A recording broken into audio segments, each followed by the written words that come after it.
Hey, I'm Rich, and today I'm going to show you how I installed these low voltage landscape lights. I'll leave links to all the products I bought in the description area below the video. First thing I did was place flags at each location I thought I would want a spotlight.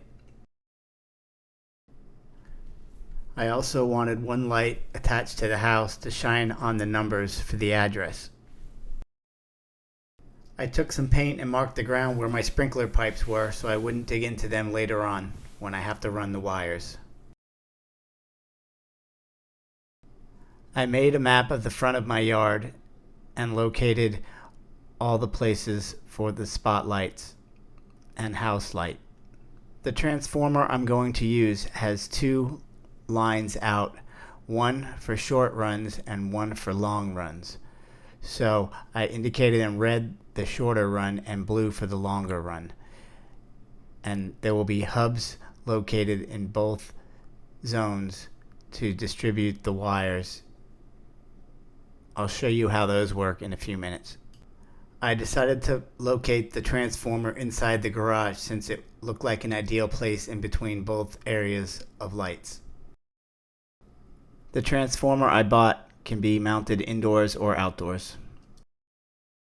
After drawing out the map, I realized I need 10 lights, and each light is 5 watts per light, giving me a total of 50 watts I'll need.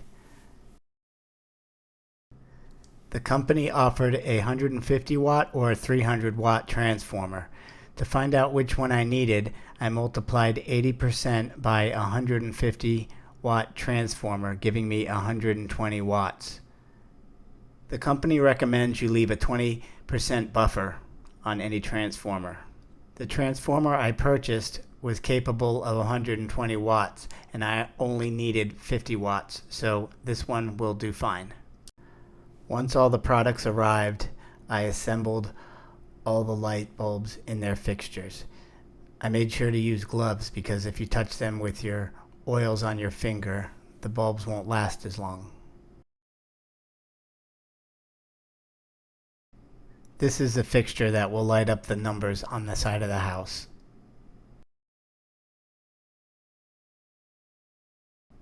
These are the hubs.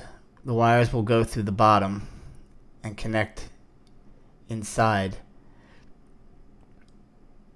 One line will come in from the transformer and then multiple lines can go out to each of the lights.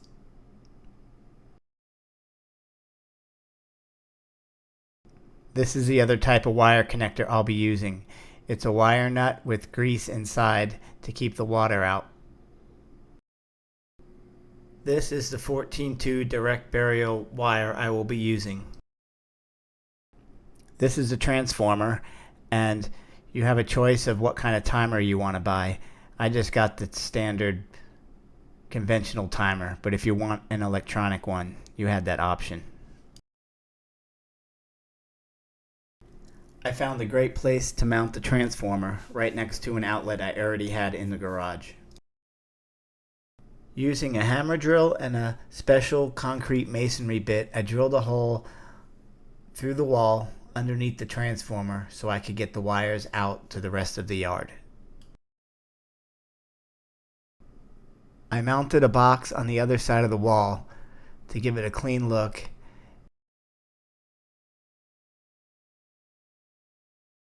Using the same drill and drill bit, I made a hole above the house numbers so I could mount the light fixture. I then caulked the hole so no water could get in.